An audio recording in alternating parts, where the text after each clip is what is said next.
They play with skill and never sneak. Their goals and passion reach their peak. A victory earned, not for the weak. We are here for the team of the week. Wasn't that banger after banger after banger, bro? I don't know how you do it. I don't know how I do it. Sorry. It just comes naturally. It just comes so like from the inside that I mean, from the depths of the door to know. that's the Kanye in me, bro. What can I tell you? Yeah. What can I tell you? Yeah, let's not do that again, please. I'll try to sneak it. So yeah, guys, we're here for Team of the Week. Let's do it. Let's do it, man. Let's I can't do wait. I can't wait. I'm super excited, obviously, for very selfish reasons, to do the Team of the Week because obviously we scored 6, but we also let in 3. So I'm a bit nervous at the same time. What is it, Adil? Tell me, Adil. Tell me. So so we've changed the formation in order to accommodate the performance of the week. So rather than our usual 4-3-3, we'll be going with 4-4-2 this week. I like it. I like it. To accommodate more attackers. So let's start with the goalkeeper. So for goalkeeper, I've got Aaron Ramsdale for Southampton. Considering where they are, I think they're the team that desperately needed a clean sheet. Considering the amount of goals they've shipped the past few weeks. You mean Fraser Foster is not our goalkeeper of the week for his acrobats? Not by a mile, bro. Okay, I can agree with that. Plus, this week marked the return of Ramsdale to the Southampton's team. He was out with an injured finger. So with him back, did he come? He was wearing a 4-finger glove. No, I didn't notice that. It looked like that. It looked like that. Okay, so basically he became a Ninja Turtle. Yeah, exactly. Right. Okay, so who's in defense? Back 4 is made up of So we've got Ole Aina in right back. Ole Aina. I like. Then we've got Jared. Yeah, we like him from Nottingham Forest. Next is Jared Brathwaite from Everton. Oh yeah, what a performance! What a performance! Yeah, absolute tank. We got Harwood Bayliss from Fulham. Yeah, he did pretty well too. He did pretty well the week. Yeah. And Anthony Robinson from Fulham as well. And Antoine Robinson.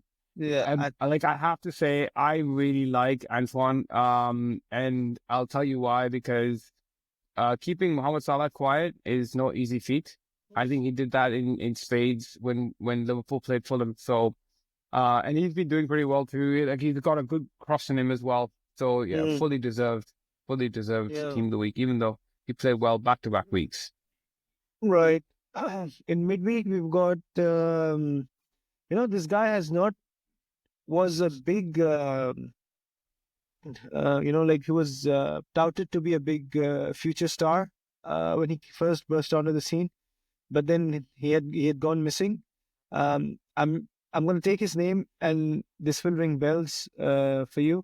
This is he's playing for Wolves right now. He's on our right midfielder. He's Gonzalo Guedes.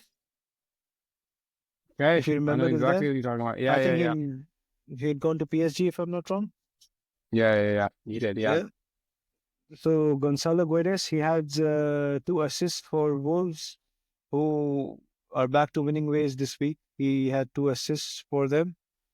Then in the midfield, I really like that team from the Midlands. Yeah. Then we've got Morgan Rogers from Aston Villa. I think he put a masterclass in midfield against City this week. Yeah. It was midfield 101.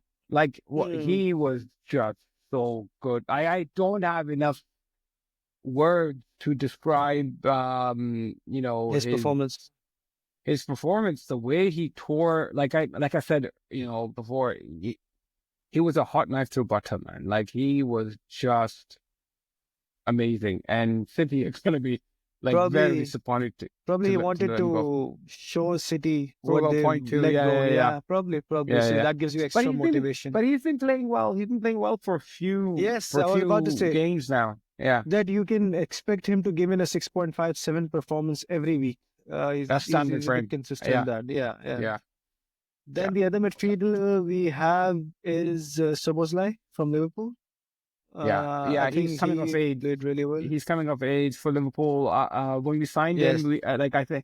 I think you know had this conversation. He was signed to be a creative player, but he's becoming more of a Genie Wijnaldum type player, which is a workhorse, and he's got the batteries as well. He can run, for days on end. And this week, one of the things that have been asked for from Szoboszlai has been, dude, like you gotta put in more numbers. Like we need more goals and assists. Like you're But not a I think today's game he played in the proper position that he was meant for. That is behind the striker. Because I think the most of the defensive job. he's played in it before too this season. Yeah. In fact, that's like him and Curtis Jones switched. Uh, Like uh, they're the sort of but I think that's what fluid, I'm saying. But this week, I think because he had McAllister and Gravenberch behind him, so he had more freedom bit more to stay freedom. up. Yeah, To stay up, and with time, he has. I personally feel he's developing a better understanding with Salah. Because yeah, if yeah. The if one you goal. remember his Salah, yeah. Yeah. I know the one that you're talking about. Anyone else takes a shot, but he slid it one do Salah. Yeah, So I think, and the way they celebrated together, it shows that their yeah, development camaraderie. So yeah. that's always Yeah. nice to see. And then on the left midfield, I know everyone loves Salah in Liverpool, but this is my favorite player in Liverpool. That I is know what Luis you're gonna say. Diaz. Luis Yeah, Diaz. I'm always he biased did. towards him. I think he is an exceptional player and for Liverpool in terms of offense and defense. He works his Yeah. socks off. Um, and Our Liverpool player, a Liverpool supporter perspective would be, he's great. No doubt about that. Hmm. The numbers are missing. The output is missing, right? He doesn't have the kind of numbers we would want a forward line Liverpool player to have. Right, Before today's game, he went 8 games without scoring a goal. And so, that's something that he needs to work on. He right. definitely has the ability, right? The skill, Hmm. the technique, to be that, player. But you need him to obviously create those penetrative runs into, output of goals and assists. Because at the end of the day, that's the measure of a striker. No, I agreed with you to a certain extent, but also I don't know to what extent you will agree with me that because Mohamed Salah's numbers are so astronomical in terms of the output, um, that the entire Liverpool team, including Luis Diaz, depend on him. The game uh, again. That's what I see. This play, the structure of their play is such that the final ball ends up being with Salah. So Mm. if you even notice today, and Yeah, Salah yeah, has that role where he'll be the one up front. So that's what my perspective is. But I think yeah. if Salah um, leaves Liverpool or gets injured, I think Luis Diaz is someone that they can still look to provide that impetus so that they don't suffer. I think That's a Luis fair Diaz has assessment. that. That's a fair assessment. Although now I will say though, it's still, I think, the jury's out because he's played when Mohamed Salah has not, and he's Mm, not, you know, being probably. that kind of central player. Mm, In fact, I think Cody Gakpo, there's an argument there that he's better on the left hand side than Luis Diaz, and mm, so Luis Diaz is more central now. He plays more of a false nine under Arne slot, whereas previously, Luis Diaz was a left wing of choice for yeah. Jurgen Klopp. Yeah, he But was yeah, replacing Mane, right? If I'm not wrong. correct. Yeah. That Uh, was he was brought in as a replacement for Mane. And so was Gakpo, but yeah. Well, Mane was Mane. Mane was Mane. There's only one Mane. So that's our midfield four, which is Gonzalo Guedes of Wolves, Morgan Rogers of Aston Villa, Szoboszlai from Liverpool, and Luis Diaz from Liverpool. Then the front two is made up of Mohamed Salah and Alexander Isak. There was no one else that could match their performance this week. Both of them did help their teams to win handsomely. Exceptional. Yeah. And they put in the numbers this week. So that's Alexander Isak for Newcastle and Mohamed Salah for Liverpool. How long do you think Isak stays at Newcastle? Where do you think he goes? Like, I think there's a argument there that Arsenal want, Isak, but can they afford him? That's a different question altogether. I would like to see him at a United, to be honest, but I don't know if they can afford him. They can afford him. Anyone can afford him. Within the Premier League, if you're talking about Arsenal or United, I think both of them can afford him. But would they want him, or if they had an option to sign someone else from outside, would they sign him? That's also a debate, because again, what works in his favor is that now he has a Premier League experience. But one thing, his numbers are still not that great that teams would actively go out looking to sign him. That's what I feel. Yeah, and that's because of his injury record. Probably. He always finds himself coming back from injury twice a season. Right? And if you have that kind of injury record, you're never going to hit those numbers, because by the time you're fully fit, you have a good 9-game run, and then you're injured again. So I think it's on the manager on how to manage, because I remember when United signed Van Persie. Prior to that, Van Persie's injury record was not that great. But I think Sir Alex managed him in such a way that he got the best out of him. So it depends on the manager as well. And injuries can be managed as long as they're not muscle injuries. I think if it's something to do that happened within the game, like for instance, look at Mount. He's more injured than he's back in the team. Same for Shaw. Yeah. He's more injured than he's playing for the team. And you feel bad for such players. Which is why, I'm really interested to see how Federico Chiesa turns out to be, because obviously he came back from that huge knee injury, right? And obviously Liverpool bought him. And by the way, he was fully fit, but he was not part of the squad today, because there were a couple of academy players that were brought in on the bench, and they didn't add Chiesa in specifically because Slot is trying to manage his fitness and give him a proper pre-season, as opposed to just throwing him into the mix. Because to be honest, we don't really need it. We've got Jota, we've got Nunes. They can do it. But let's say if Salah gets injured tomorrow, who takes his place? It's got to be Luis Diaz. Like, it has to be Luis Diaz. And then Gakpo comes on the left. Jota goes through central.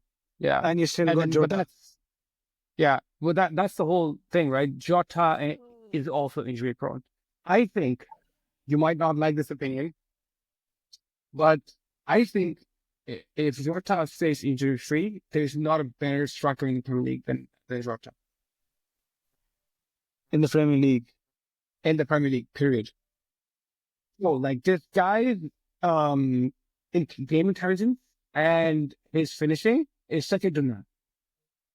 Honestly. But it's just his injury record is so bad that he always finds himself coming back, like Isak, right? He finds himself coming back from injuries more than getting proper game time. So same thing happened last year, same thing happened the year before. And you probably hear every Liverpool fan say this, from the top of Big Ben, that if Jota were to stay fit, he would be one of the best strikers in the Premier League, without a doubt. One of the best. He's got... There's a difference between the best and one of the best. No, you said he's the best. He would be the best. No, I don't think That's so. What I'm saying. No. He's a great header of the ball. He's got a great left foot, and he's got there's a great still a lot of. He still has to prove that. I think it's easier said than done. Well, I think. Agreed. I don't think he'll be the best. He could be one of the best, but I don't think he'll be the best probably with the current crop of strikers that we have. Then I don't think he'll be the best, bro. I think you're stretching it. Before we wrap this video, let's talk about the top two strikers in the Premier League. Who do you think Haaland are the top for two? One. Haaland. you think Haaland is For Haaland striker, makes the top? we're not talking about footballer. Striker, yeah, definitely, bro. He'll finish 9 out of 10 times in front of the goal. He His hasn't. He power and hasn't his been though. pace is unmatched. Agree, They're but going through a bad he, time right now. That goes through all the teams, bro. It's not like every player will score 30 yeah, but goals that's what I every mean, season. right? That's what I mean, right? Who's right now the best striker in the Premier League? Not Jota, for simple reason. If you No, of course he hasn't. He hasn't played games. He hasn't played yeah, enough games. I wasn't right talking about now. that. I'm just saying that's So I just found something to be very interesting today that Salah overtook Haaland yeah, today over. This yeah, is despite Haaland not scoring for past 5-6 games. yeah, So do you yeah, understand what I'm trying to get at? That yeah, Haaland, yeah. No, despite not no, scoring, yeah, but no. that's What are you saying? bro. Like, no, what I mean is Holland. If you look at his record, um, he didn't score a lot in the big games. He'll score 4 or 5 or 3, 4, 5 against like the smaller clubs and get his numbers, make his numbers. Hmm. You know what I mean? So like Bro, I don't know, bro. Like the jury's out for me personally. Jury's out. He's top, no doubt. Maybe top one of the top 5 best you're strikers ever to have saying played the game. that he is not he's won Champions League, bro. You're saying he's not scoring in big games. What's wrong with you? Did he score in the final? Does everyone score in the final? What the hell is wrong with you? No, no. My question is big games, right? Like Yeah. you would want him to turn up when the like if the striker gets one chance, right? If a striker gets one chance and he scores that goal because the team needs that one chance, he's a freaking awesome. Why was Drogba like Drogba? Because he was a clutch goal scorer, bro. Like he would score all meaningful goals that will win you trophies. I just don't see Haaland doing that. And also Haaland needs thirst. He can't create. He was He's not a complete striker. he was 2023's top Champions League goal scorer, bro. Okay. But who did he score those goals against?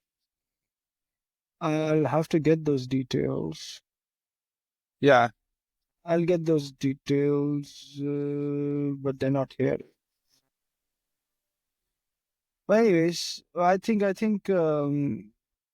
yeah, he's I one of mean, the best. it's a Lucy. No, of course, No, he's it's not probably a one of Lucy. the best. You are It's Lucy, bro. top You are Lucy. top 5, probably most the top 5 best strikers in the Premier League for sure. I don't think he makes the top. For me, he's not the best Top striker 5, in the yeah, Premier no. League. Obviously, right now he doesn't because he's still like 2-3 seasons in. We've got people who played 8-9 seasons in Champions League, in Premier League as strikers. So obviously, there are others who are ahead of him. But he's also, if he plays another 3 seasons, consistently scoring, definitely he'll be in the mix as well. Yeah. But yeah, right now, not for, obviously, bro, come on, you're being unfair. No, City, I hate them. No, I understand that, but you have to keep that personal bias aside Yeah. for such things like me. Again, oh yes, of course, you're very, very unbiased. Okay, let's leave that one because I think it's probably like the game has evolved. Let time decide. Let time decide. If you're saying Jota, if he stays fit, so that's the thing. So there's a prerequisite that if he stays fit, he'll be the best striker. So first, let him stay fit, let him play, and then we'll decide. Yeah, fair enough. That's fair enough. Yeah, I really do think Jota is class. It's a pity. No, he is class. I agree with you. He's class. He's surprisingly, for me, he scores, for his size, he scores a lot of headed goals, which says a lot about him. Okay. So guys, that was team of the week. That was team of the week. Everything. And guys, we wanted to make it short. We wanted to make it to the point, but because we love talking to each other so much, we don't really care about sometimes, how much you guys would or would not like to listen to us, which is I think dwindled. Yeah. So yeah, that was team of the week, guys, and give us your thoughts, and we'll try to bring more content to you more frequently. We'll try to keep things more on point so that it becomes engaging for you as well, and keep giving us your feedback on how we can get better. And see you all soon again. These are festive periods, so we are hoping to keep pumping up videos so that you don't get bored at your home, and basically a way for us to kill our boredom as well. So with that, stay safe, everyone. Happy holidays, and please share and subscribe. Um, and look forward to seeing you all again. Hey. Peace.